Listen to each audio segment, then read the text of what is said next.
Hay 3 personas en una habitación. Ninguna entiende chino. La primera recibe símbolos, la segunda consulta un diccionario que le indica qué responder y la tercera repite la respuesta al exterior. Al principio son lentos, pero con el tiempo, desde afuera, el sistema responde tan rápido que parece entender chino. Entonces surge una pregunta clave. ¿Procesar información es lo mismo que entenderla? ¿Existe un punto en el que ese sistema de 3 personas separadas se convierte en una sola conciencia? Ni siquiera entendemos cómo surge la conciencia a partir de partes que ya son conscientes, mucho menos cómo podría surgir de elementos que no lo son. ¿Una neurona? ¿2 neuronas? ¿1 millón? ¿En qué momento un simple intercambio de información se convierte en una experiencia consciente? En 2007, un periódico francés describió a un hombre de 44 años con hidrocefalia severa, cuyo cerebro había sido comprimido a una capa cortical muy delgada, y aún así llevaba una vida funcional. Los egipcios creían que la conciencia residía en el corazón. Los griegos hablaron de una dualidad entre alma y cuerpo. La tradición cristiana habla de una alma infinita y el hinduismo de una esencia eterna compartida con el universo. Dicen que polvo de estrellas somos y polvo de estrellas seremos, pero ¿en qué momento el carbono, el hidrógeno, el oxígeno y el nitrógeno dejan de ser materia inerte y se convierten en algo capaz de sentir, amar y tener? El artículo, desarrollado por psicólogos del MIT, precisamente aborda esta pregunta central de la neurociencia: ¿cómo se genera la percepción consciente? A diferencia de muchas técnicas tradicionales que solo observan la actividad cerebral, este artículo explora el uso de tifus, una técnica de ultrasonido focalizado que permite intervenir en regiones específicas del cerebro para evaluar si realmente participan en generar experiencias conscientes. Esto se relaciona con los temas vistos en clase, porque parte de la idea de que los pensamientos, la percepción y la conducta tienen una base física. Neuronas que reciben información, la integran y la transmiten dentro de redes cerebrales.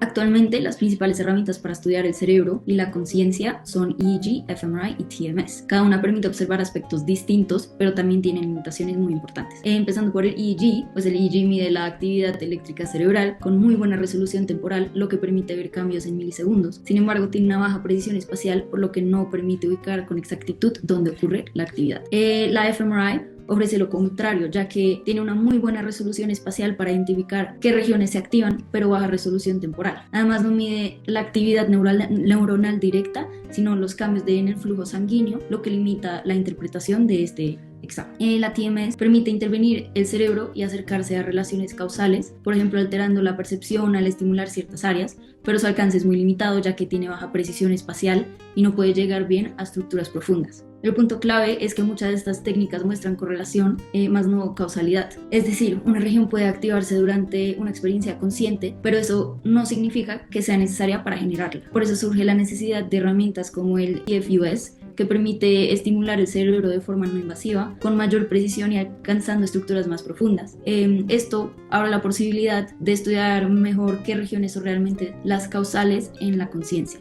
Esto también se relaciona con el módulo 2 de la clase, porque refuerza que el cerebro funciona como una red de regiones interconectadas y no como una sola estructura. Y entender la conciencia requiere analizar estas interacciones entre cada una de estas estructuras. Como vimos anteriormente, muchas técnicas en neurociencia nos permiten observar qué regiones del cerebro se activan durante la experiencia consciente, pero no siempre permiten saber si esas regiones son realmente necesarias para generar esa experiencia. Para abordar este problema, como ya fue dicho anteriormente, el artículo propone usar la estimulación transcranial por ultrasonido focalizado, o TIFUS. TIFUS funciona como una ecografía, utilizando ondas sonoras de alta frecuencia que atraviesan los tejidos e inducen energía. Cuando estas ondas se enfocan en un punto específico y a alta intensidad, estas pueden incluso destruir tejido, como tumores. Pero al utilizar intensidades más bajas es que nace TIFUS, no como una herramienta para destruir células, sino para modular la actividad cerebral. Podemos imaginarlo como una lupa. Debido a la curvatura del lente, la luz se concentra en un punto específico. Mientras más fuerte sea la curvatura, más preciso será el enfoque. Solo que en TIFUS, en vez de luz, se utilizan ondas de ultrasonido. Pero entonces,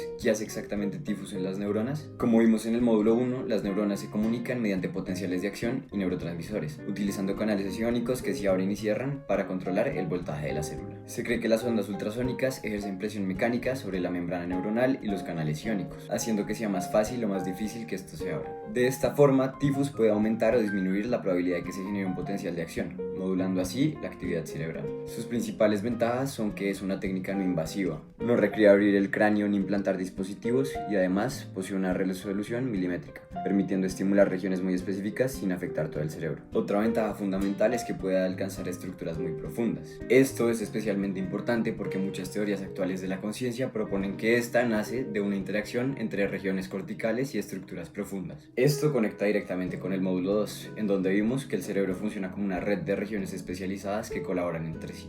Una de las ideas más importantes del artículo es que el TEFUS no solo observa actividad cerebral, sino que puede modificar temporalmente la actividad de neuronas específicas. El TEFUS funciona usando ondas de ultrasonido focalizadas que atraviesan el cráneo y generan cambios mecánicos en el tejido neuronal.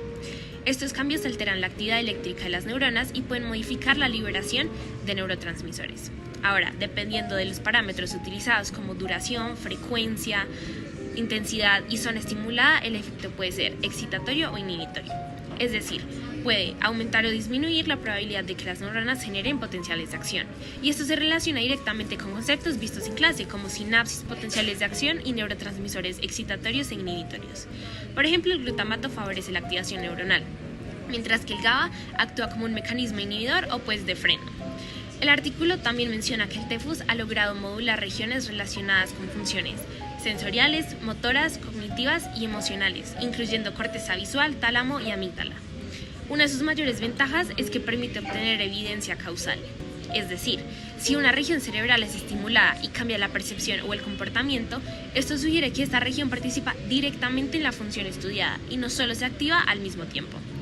Por eso el TEFUS representa una herramienta muy importante para estudiar conciencia, percepción y funcionamiento cerebral de manera no invasiva y pues con alta precisión.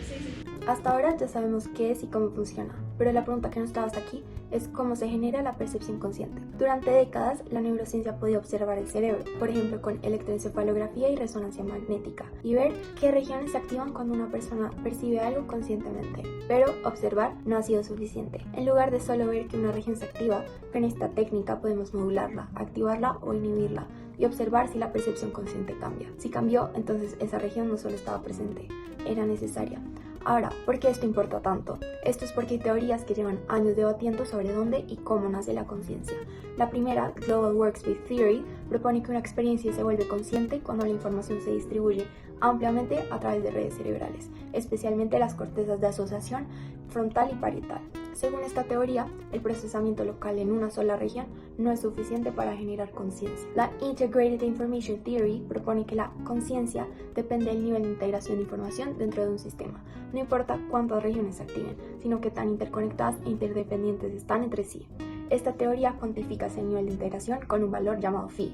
Entre mayor sea phi en una red neuronal, mayor es su nivel de conciencia. Esta técnica puede ayudar a probar cuál tiene razón. Un aporte importante del artículo es que estudios recientes usaron esta técnica para estimular el tálamo, el punto de conexión que recibe información sensorial y la dirige a las distintas áreas de la corteza cerebral, y encontraron que estimular el tálamo cambia directamente qué tan consciente es una persona de los estímulos que percibe. Desde ingeniería industrial, el TEFUS también tiene aplicaciones importantes. Esta tecnología requiere de optimización de procesos, análisis de datos, control de calidad y gestión de sistemas complejos para poder implementarse de forma segura en entornos clínicos. Además, su desarrollo depende de simulaciones, modelado de parámetros y coordinación entre equipos tanto médicos como tecnológicos y regulatorios, algo muy relacionado con gestión de proyectos e innovación industrial. También implica retos logísticos y éticos, como costos de implementación, accesibilidad y regulaciones de nuevas tecnologías biomédicas. Pero por eso el TEFUS no solo es relevante para la neurociencia, sino también para áreas encargadas de transformar una innovación científica en una herramienta real y aplicable para la sociedad. Desde la medicina y las ciencias de la salud, el TFSU representa una herramienta muy prometedora para el diagnóstico y el tratamiento no invasivo de alteraciones neurológicas, cognitivas y de la conciencia. A diferencia de otras técnicas, permite estimular regiones específicas del cerebro, incluso estructuras profundas con alta precisión. Esto podría ayudar no solo a identificar qué áreas están implicadas en trastornos como la depresión, la epilepsia o estados de mínima conciencia, sino también a modular su actividad como el tratamiento. En el futuro, TFSU podría integrarse como una alternativa segura y personalizada dentro de la neurología y la psiquiatría. Entonces volvamos al principio. Broca produce el lenguaje, Wernicke lo comprende. El hipocampo consolida la memoria declarativa y el núcleo estriado guarda los hábitos. Cada región tiene su función, cada neurona su rol, pero ninguna de ellas por sí sola siente. Hasta ahora la neurociencia ha sido muy buena observando. El EEG nos dice cuándo ocurre algo, el fMRI dónde. Lo que nos falta es el cómo. TIFUS cambia esa lógica. El artículo propone, por ejemplo, modular la corteza prefrontal mientras una persona realiza una actividad visual y preguntarse, ¿puede su cerebro seguir detectando el estímulo, pero perder la conciencia de haberlo visto? Porque las grandes teorías siguen en debate y todas tienen evidencia a favor y en contra. TIFUS no ofrece la respuesta, sino una manera de distinguir. La pregunta deja de ser qué se activa cuando eres consciente y se convierte en qué necesitas necesitas para hacerlo. ¿Qué nos diferencia de una máquina que sigue procesos lineales y mecánicos y nos otorga la inexplicable experiencia de ser humano?